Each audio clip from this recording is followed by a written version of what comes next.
So I feel like the title speaks for itself. Hey guys, today we're gonna be jumping into one of my brain-eating hyperfixations. Now I actually made a video all about Stranger Things season 4 a few years ago, and while I did touch on Mike and Will in that video, I didn't intend on making a whole video just about them. But then in the run-up to this season, whilst on the phone with my older brother, they told me there's not a chance that Mike will be reciprocating Will's romantic feelings. And I haven't been able to sleep since. So hello to everyone who clicked on this video and to my brother, who I will now spend an entire video proving wrong.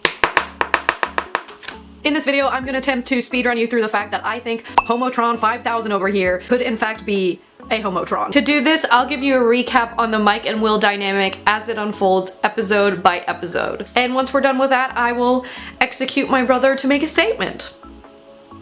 Which is a joke. In fact, I must preface that this whole video is all in good fun. I simply got sucked into a queer ship the likes of which has not destroyed my life in this way since 2010's John Locke. Of course you don't have to agree with me, I just wanted to share my perspective. The Duffer Brothers themselves have stated that every single detail of the show is incredibly intentional, and I feel like I'm just the perfect level of crazy to unpack that. They've also confirmed that Will Byers is gonna have a main character arc in season 5 and that he will largely be paired with Mike, which is a choice. Also, I do have a minor in film, so I am always right, which is another joke. I myself have been on the Byler ship for a very long time.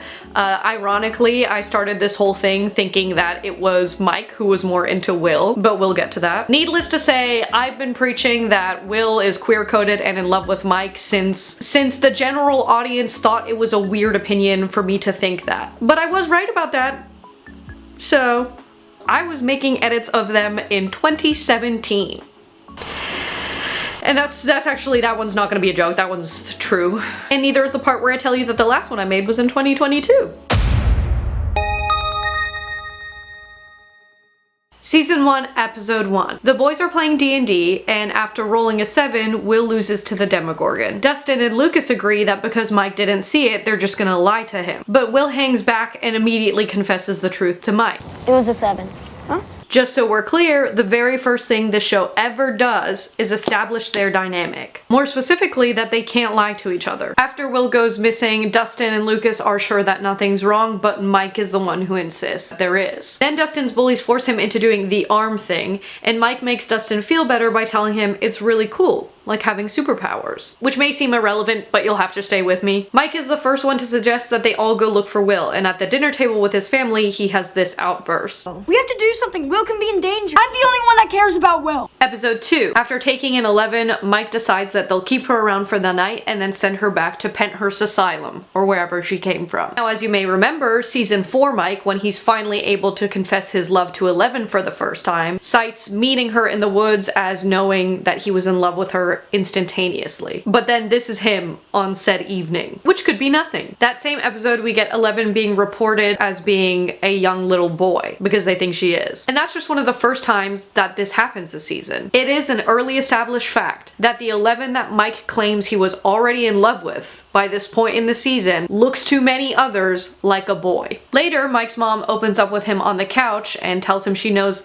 how hard everything must be dealing with Will. When talking about Will, she then says, "I want you to feel like you can tell me anything," which could be nothing. Cause what do you have to tell Mike Wheeler? I'm worried about Will. Episode 3, these evil fucks tell Mike that Will is dead and with the other slur. Mike instructs his friends to ignore them, and he's hurt for it. We also get another scene touching on Eleven's disconnect from traditionally presented femininity. It's honestly a pretty heart-wrenching moment where she's kind of going through Nancy's things and reflecting on the girlhood that she was robbed of. When the placebo of Will's body is found, Mike is the one to say that there is absolutely no way that that's him. It's not Will. It can't be. Despite the judgment of his friends. It's really Will. Much like icon Joyce Byers, bro was not having it. Then Mike proceeds to absolutely crash out on 11 for letting it happen, which of course she did not. Finally, we see Mike get home and break down crying in his mom's arms. Interestingly though, we don't get anything of the other boys' reactions to Will's death. And that's something we're gonna keep on seeing. Will and Mike are a separate entity from Mike and the others. Episode 4. This episode slaps. I don't know how to say this other than Mike goes through Will's drawings, gently caressing them. because that is what happens. We also see in Mike's basement that he's hung Will's drawings up all around on the walls. Adorable. Mike, like Joyce, recognizes Will's voice through the walkie-talkie immediately. Will, is that you? It's Mike. Do you copy? Will, are you there? Despite the doubt of others. He says something like he was singing that stupid song he loves. And when Lucas tries to argue against him, Mike clocks him saying, "Will is alive. Will is alive." Hilariously, at the school assembly for fake dead Will, Mike remarks, "Look at all these fakers." He then confronts his bullies for laughing about Will's death, and they say he's all happy and gay. Naturally, Mike's reaction is to do this. Will's in fairyland now. Are you getting a little bit why I started this thing thinking that Mike might have stronger feelings than Will? And if not, are you at least getting an understanding of the closeness shared between these two boys specifically? Mike's defensiveness over Will does not mirror that of his friends, and that's made abundantly clear. Season 1, Episode 5. There's not too much to say here. 11 leads Lucas, Dustin, and Mike away from Will because she wants to keep them safe, and this massively upsets Lucas, who starts to argue with her. When she accidentally injures Lucas by making him go flying back, Mike again crashes out on her. This scene reminds me a little bit of his outburst at her in Season 4, which he does still need to be imprisoned for. But that's important when we consider the larger concept of Mike's idealization of 11 as having superpowers more than being her own person, and that becomes a more evident problem down the line. There's also a scene of Dustin basically saying he never would have upset her if he knew that she had superpowers, and Mike saying that they couldn't get rid of her yet because she's basically like a human weapon. In 107, we get Mike's dad making this comment. And another reference to 11's presenting like a boy. Troy, of PP Pants in Gymgate, is the one to say this. He said, "Her head's all shaved, she doesn't even look like a girl." Mike and 11 are still platonic at this point, but we know that he likes her, and we know that she's consistently been associated with the opposite gender. Finale, which is another banger episode. 11 share their first kiss, but only after 11 asks if her and Mike are going to be siblings. He's saying after everything's over, he's gonna take her in, and she asks like, "Are we gonna be like brother and sister?" And he doesn't know how to explain his feelings, so he kisses her. After that, Mike and Will are reunited. Fires! Be careful. While Lucas and Dustin are sleeping at the hospital, Mike stays awake, and then he leaps from his chair when Jonathan comes out. He shakes up Lucas and Dustin, and he runs into the room smothering Will in a hug. You okay? No one talk to me. So the takeaways this season. Mike cares for Will in a way that nobody else does. He also develops feelings for superhuman 11, who we're repeatedly told looks like this. And remember, this whole thing takes place over the course of just 1 week. 11 goes through the psychological horrors of being tortured by Dr. Brenner and into a relationship with Mike in the span of that week. At this point, she can barely speak English, mind you. The implications of this fact unravel throughout her series arc, and I believe will continue to in Season 5. Season 2, Episode 1. Lock in! The boys head to the arcade together, and Mike is the first one to notice that Will has wandered off. As Will gets sucked into the first trance of many this season, Mike is the one to single-handedly snap him out of it. Are you okay? He takes him around the shoulders, bringing him back inside, saying, "Let's get that top score back, huh?" Later, when Will's pulled from school, Mike watches and remarks that he's quiet today. Just quiet today. He's always quiet. Lucas says he's always quiet, but Mike knows this is different. And then we get this slow zoom in on his face as he watches Will. Whilst confiding in Jonathan about being outcast at school, Will lists off the people who treat him like there is something wrong with him, being Jonathan, his mom, Lucas, Dustin, and notably, not Mike. 202. 11's trapped in the Upside Down and she screams for Mike's help, but he doesn't come, and she has to get out on her own. When the boys let Max into the party without consulting Mike, he tells Will that he should have checked with me. Also, Mike is such a drama queen and I love him so much. Unlike 11, when Will later gets sucked into the Upside Down and screams for Mike, Mike saves him. Interesting parallel. He passes Dustin saying, "I've got him," and insists that they keep trick-or-treating while he gets Will home. Will discloses the truth of his visions to Mike, saying, "Please don't tell anyone else, they won't understand." Mike then discloses his own hallucinations of 11, and the fact that he feels crazy, which is followed by this shit. Hey, well, if we're both going crazy, then we'll go crazy together, right? Yeah. With tears in his eyes, Will remarks, "Crazy together." The straights would be all over this. Notably in this episode, we also have the downfall of the Steve and Nancy ship. Why? Because Nancy can't tell Steve that she's in love with him. And who else has this exact same problem later?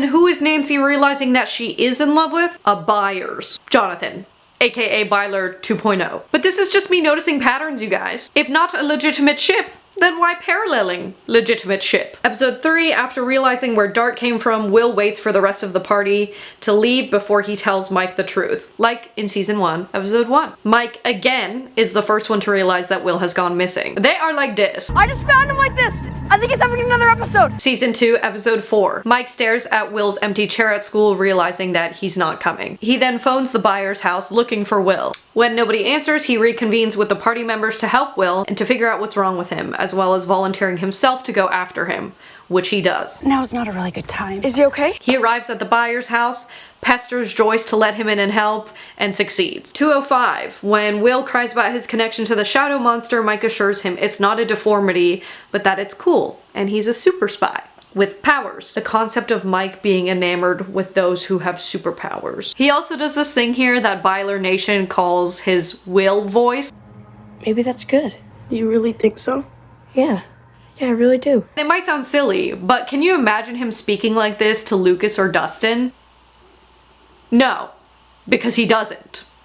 Like ever. But it happens plenty with this one. Will begins shaking and he steadies only when Mike takes his hand in his, assuring him that they'll get the monster together. After a shot transitioning from Nancy and Jonathan sleeping beside one another, the camera pulls back on a sleeping Mike, who has taken position beside Will's bed. More Byler on Byler parallels, which I am hashtag noticing. Then Mike helps Joyce decipher the coordinates of Will's drawings alongside Bob.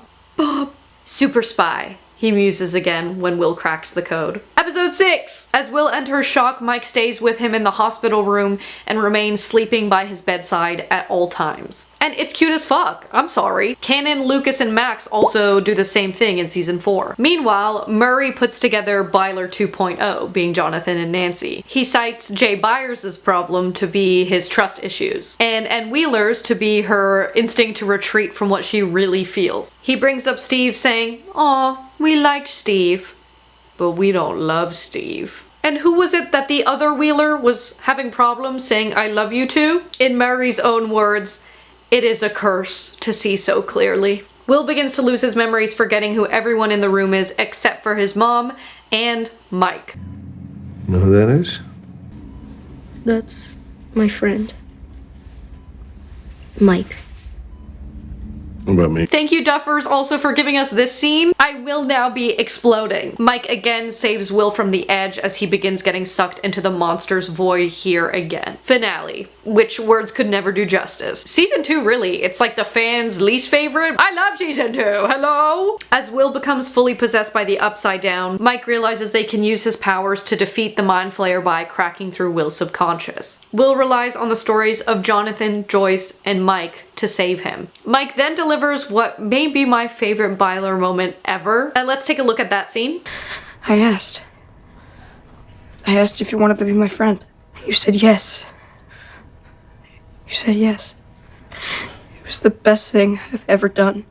Mike loves to re-deliver his lines to make a point. Okay, and having just watched that, imagine if Will were a girl. Sorry, it had to be said. So much of what is deemed strictly platonic between these two would be taken as inherently romantically coded if just one of them were a girl. I don't care. And instances like this only become more glaring later. This confession is a confession of love. Platonic love, sure, but it certainly comes more easily to Mike than his inability to confess his love seasons later. And who's there for that confession of love?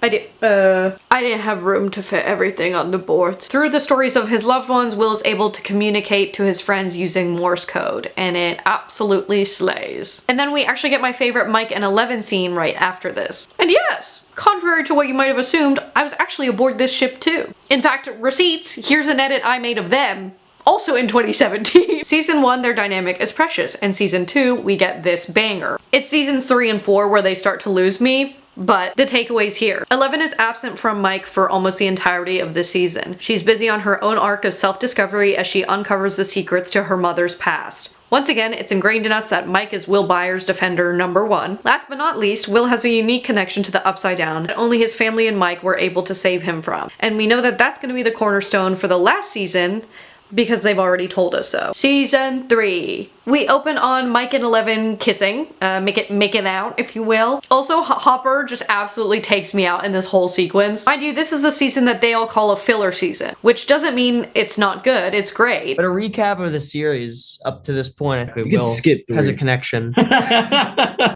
that is also the truth. Lucas makes fun of Mike and Eleven, and we get this scene. You're late. I'm sorry. Again. Oh, Elle, I wish we could make out forever and never hang out with any of our friends. Will thinks it's funny. And then the two couples go see a movie together. What? It is two couples of people. And would you believe me if I told you I clocked Will's tea here? Season 3, 12 minutes and 56 seconds in. Are you okay? Also, hey, upon rewatching, what the fuck was this? Joyce says that Will's not gonna think it's gross when he falls in love, to which he says, I'm not gonna fall in love. He already is. Too late, Will Byers, I have something to tell you. But like, he is still heavily in denial about that fact this season. And as we continue through a season where that couldn't be more obvious to me, I want to remind you guys that the general audience thought it was really weird to assume that Will was queer at this point. Even more so. Just absurd. The idea that he could be in love with Mike. As the kids hide from Dustin, we get this shot. We have this romantic cutaway to Joyce taking Hopper's hand. But then it gets weird because it's not platonic. Everyone is in couples now, and I once again relate heavily to Will Byers. Season 3, Lumax, my beloveds. The shot transitions from one that says diseased rats to Eleven and Mike kissing again.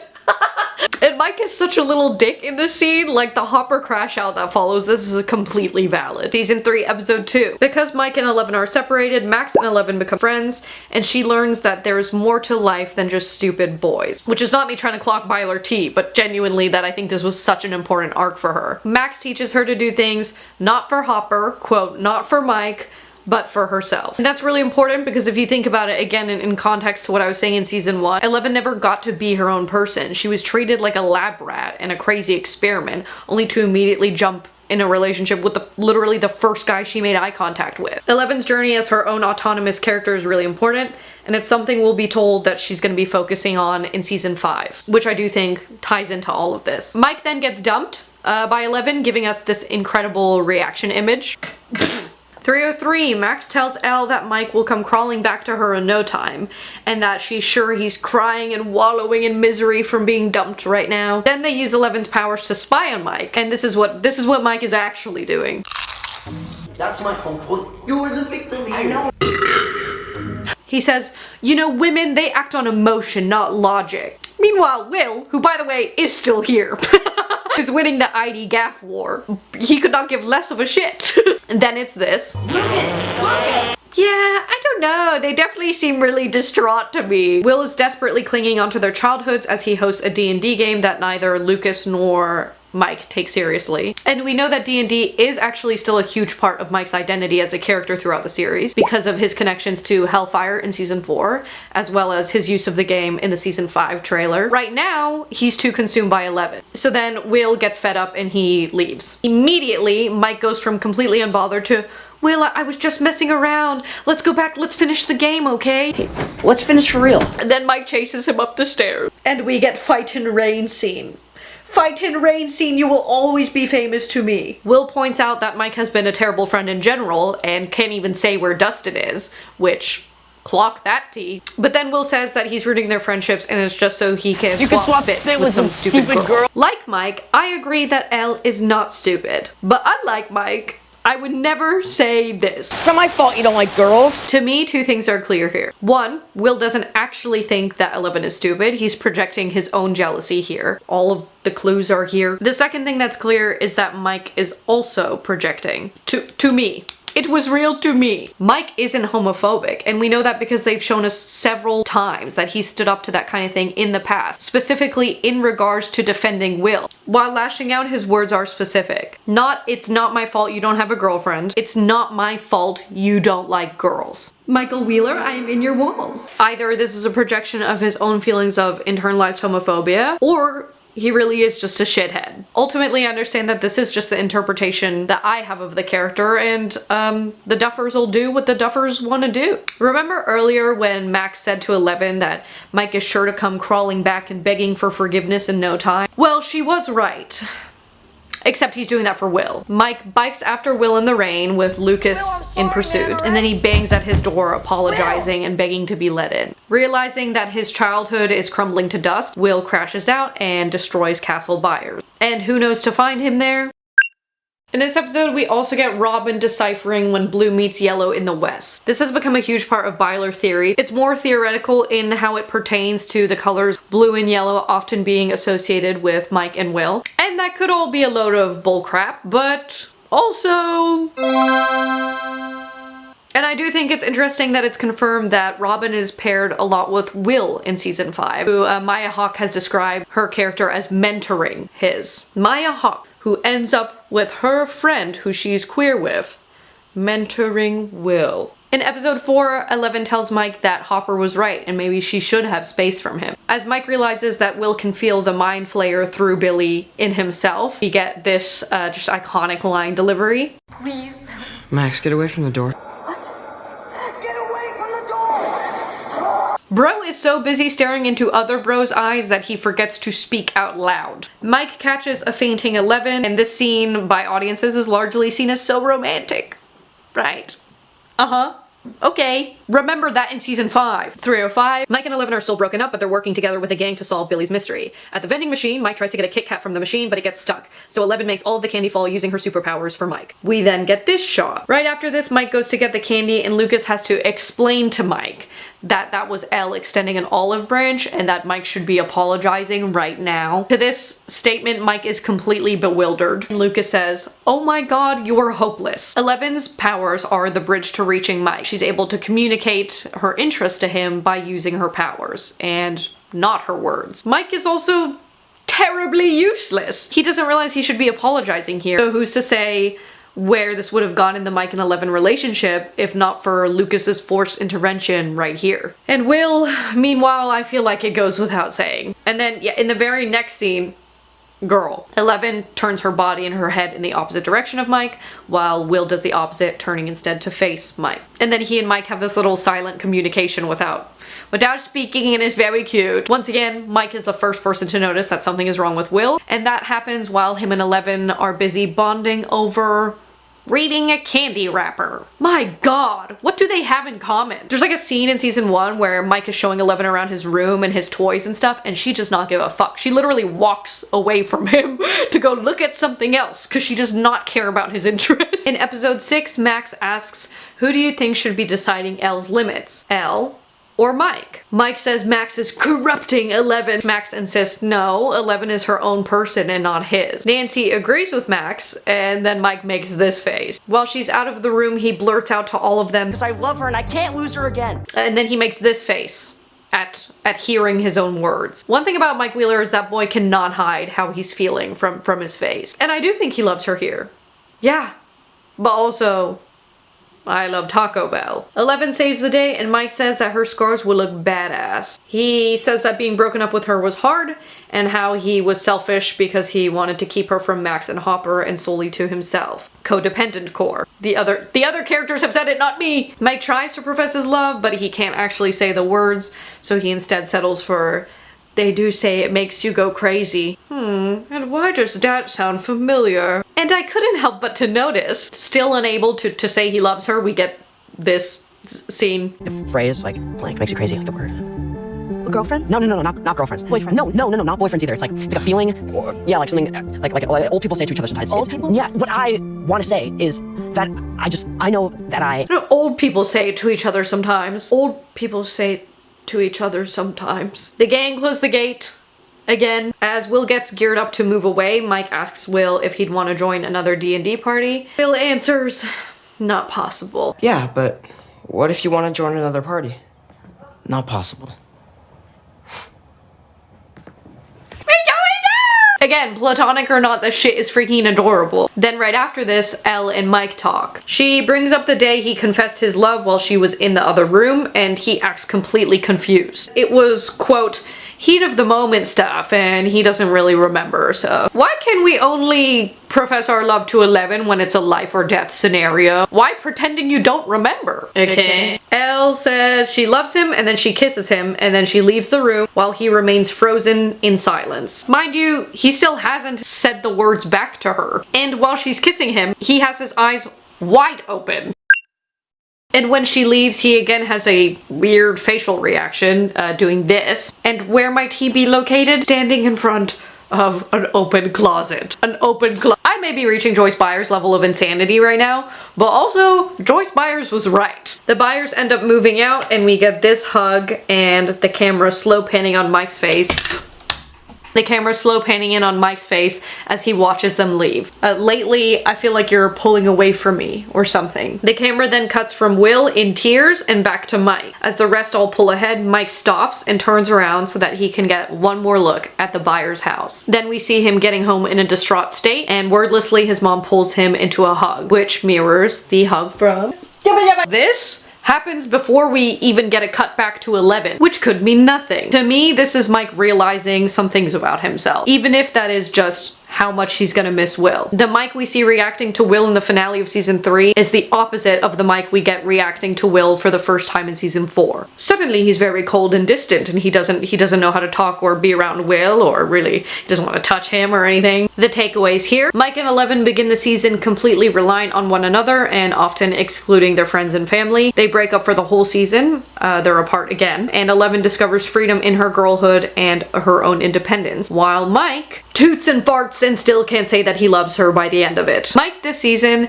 is not like seasons 1 and 2 Mike, but we do still love him, just like 11 and Will. Don't kill me 11 stands. I think that their chemistry peaked in that season 2 finale, and after that it's been downhill. Season 4. I have a pile of images that couldn't fit on these boards behind me, with season 4 having the most. It's probably the strongest argument in terms of not just Will and Mike's dynamic, but the failing of the Mike and 11 ship. Mike and Elle are always like, but what about my girlfriend? Yeah. I'm like, can you just From Mike, take take a breath? Like, Oh, Jesus I'm sorry, Christ. is the world not ending? Crazy shit right away. The Duffers make Will's love for Mike indisputable off the jump, because some of y'all were not getting it. I think there is someone he likes. And the straighties still watching this like, who could that be?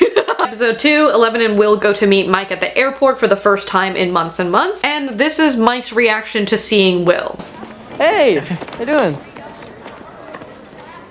I'm so sorry.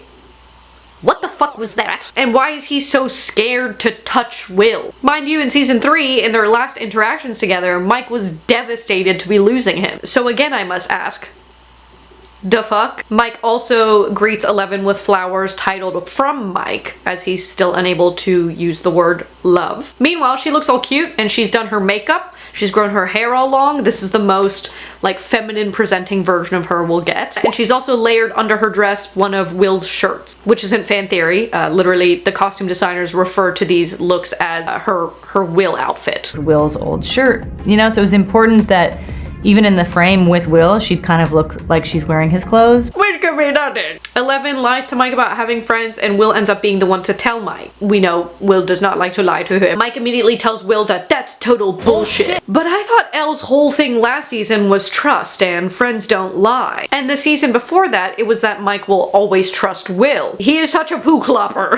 11's bullies arrive, and Mike totally misses the signs there, leading to 11 getting humiliated on the roller rink. Then he reverse switches up, saying Will should have told him sooner and that his mopey attitude ruined the whole day. You were moping? You were barely talking. You basically sabotaged the whole day. Well, she was lying to you, Mike. Not his girlfriend getting brutally harassed and publicly humiliated literally 2 minutes earlier that ruined the day. No, it was Will being mopey that ruined his day. Will asks what happened to them in their friendship, pointing out how distant Mike has become with him while still talking to 11, and Mike replies, "We're friends! We're friends!" And us? We're friends. We're friends. Well, we used to be best friends.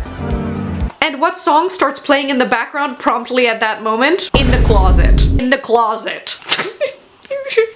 Mind you, Will hasn't said jack shit to imply that he meant anything romantic by this, and it's the same when Mike has an outburst on him in season 3. Twice, Will attempts to point out that Mike has been a lousy friend to him, and twice, Mike jumps to, "You're not my girlfriend, Will, and I'm not gay, I'm not freaking gay, I could never be gay." He then blames it on Will, saying that Will should have been the one to reach out to him more.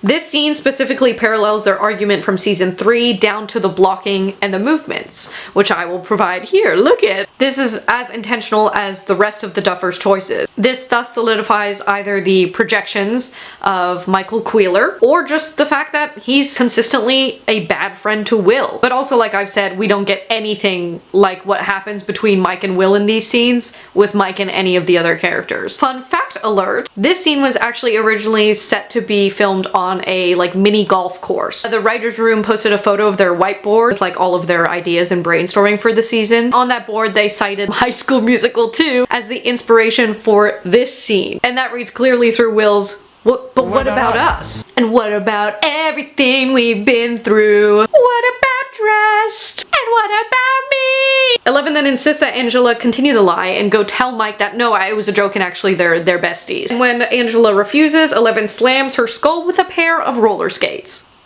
Personally, I think she slayed. Mike berates Elle saying, "What did you do?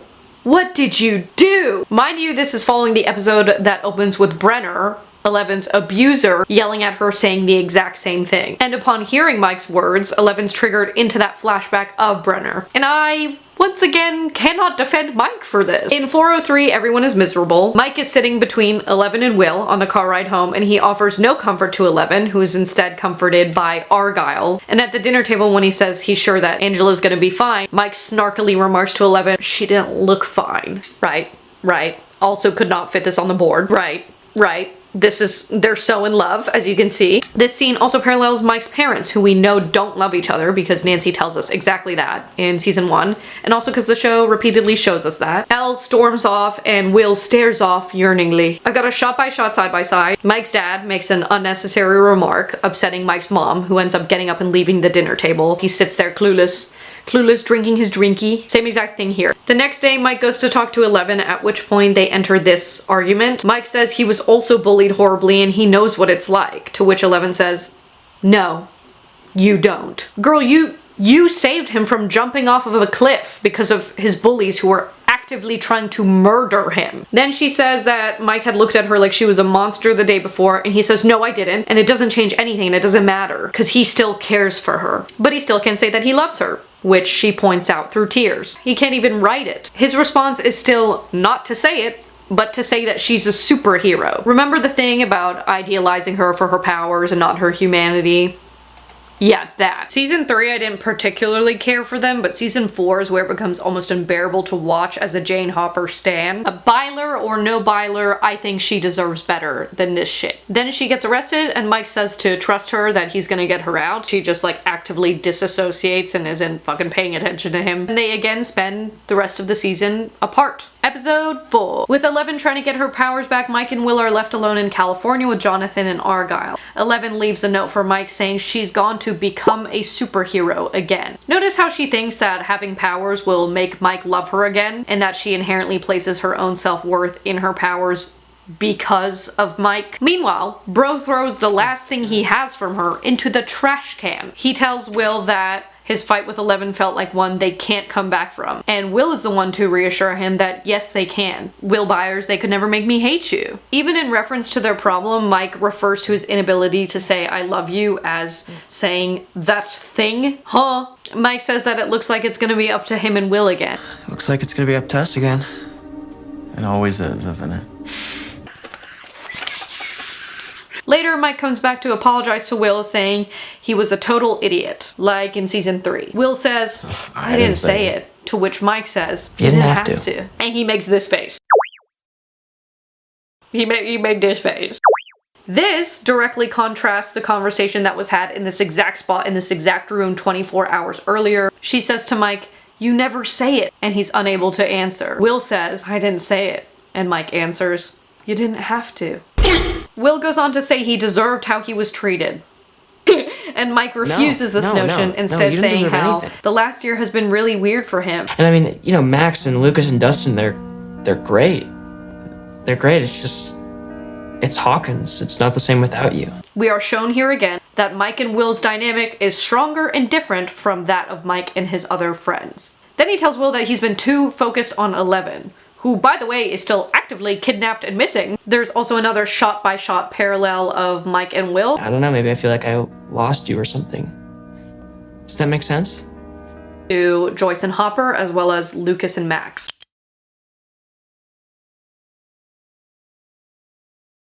He tells a teary-eyed Will that they should be a team again. This parallels a pre-canon Jopper scene. But that wasn't romantically coded because they definitely don't end up together and they definitely don't have feelings for each other, right? Oh wait, and then we get this cute ass, stupid ass, fucking ass shit. Cool. Cool. This is definitely also how I look at my friends. My just platonic friends who I speak to in a very soft and sweet voice and I look at just like this. Hi guys, this next bit is going to be voiceover because 10 minutes of my footage just disappeared. Yay! In episode 5, we get this crazy triple take from Mike. My thing is just, why not have Will staring after Mike? Why are we showing that he's looking back? And why 3 times? Mike explains his confusion about what to say to Elle, so Will comforts him, saying it's scary to admit how you really feel. Especially to people you care about the most. Adorably, their conversation parallels the Jonathan and Nancy Carhood conversation, the subject of which was Nancy's confusion at being unable to reciprocate Steve's feelings for her. 6 and 7, everyone's doing their own thing. It's mainly about Eleven uncovering her history and all the Henry Creel lore. Mike tells Will he's afraid that after they get her, she won't need him anymore, centering the idea that his love is rooted in this sense of being needed. Again, he cites her as being, quote, born special, and saying that he was just a nerd who got lucky that Superman landed on his doorstep, which could mean nothing. Mike continues to doubt Will's claims that she'll need him until Will gives Mike the painting he made for him. He lies and says that it was Eleven who commissioned the illustration of Mike protecting his friends. Then he professes his own love for Mike through the lens of Eleven. It's just she's so different. You make her feel like she's not a mistake at all. If she was mean to you or Elle needs you, Mike, and she always will. Yeah? And this is all while Mike Wheeler yearns right back. Quite literally, this look right here is like Byler cocaine to me. And cue more parallels. Right. Will's false proclamation that Eleven sees Mike as the heart is the sole and ultimate push that gets Mike to be able to finally tell her that he loves her after 4 seasons. And I think that that's pretty queer-coded.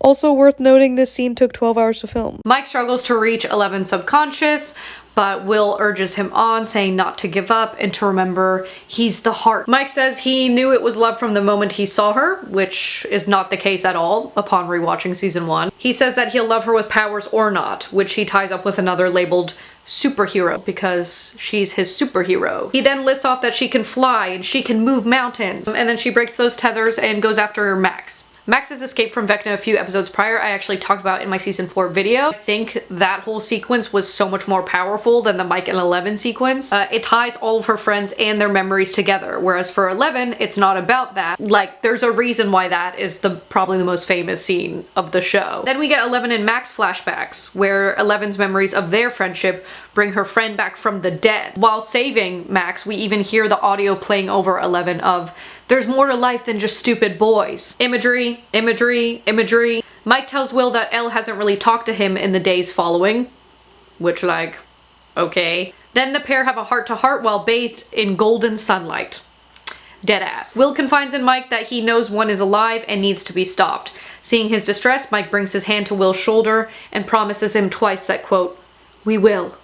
We will." No, he will. You, Mike. I'll see myself out. Also, welcome back Protective Season 2 Mike Wheeler. How I've missed you. His hand lingers for a full 7 seconds until they're interrupted, at which point they both draw back. The season ends with a shot of all of the main cast upon the hill facing the terrors ahead.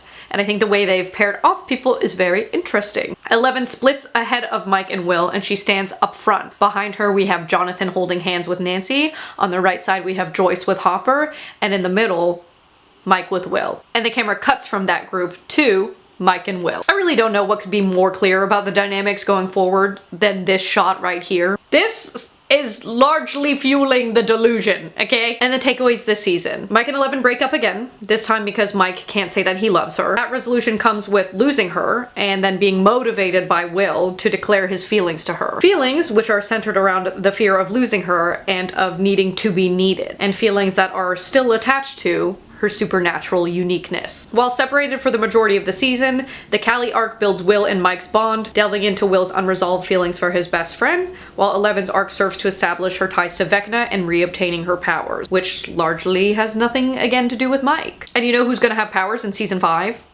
So, in Erica's words, this was all just the facts. And given the facts, I can now answer the question, is Byler canon? Well, yes.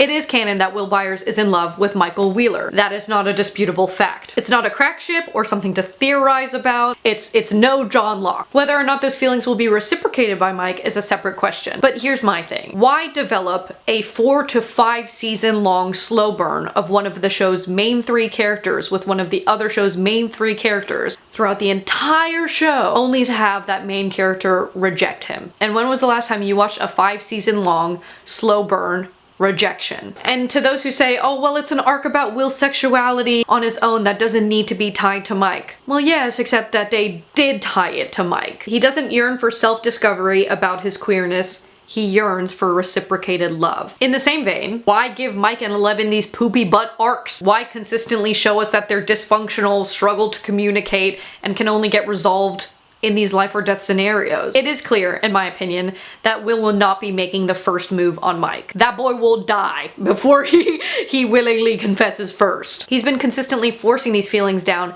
and lied about this hugely monumental painting which the Duffers have said is going to come back in season 5. And he does that to save the Mike and Eleven relationship. But if this whole painting thing is coming back into play, then naturally we should assume that Mike is gonna find out about this at some point. And then what? Also, the Duffers have said word for word, we're like, it's a show about Will. This is a show about Will. So, in a show about Will getting his love rejected by the main character of the show, which then propels him to defeat the evil of the entire show, is not the most likely outcome. It's almost as unlikely to me as the suggestion that there is simply no way Mike Wheeler could be queer-coded or reciprocate his feelings. Thanks so much for watching this video, and fuck you, Julian! Loving you guys always, and bye-bye.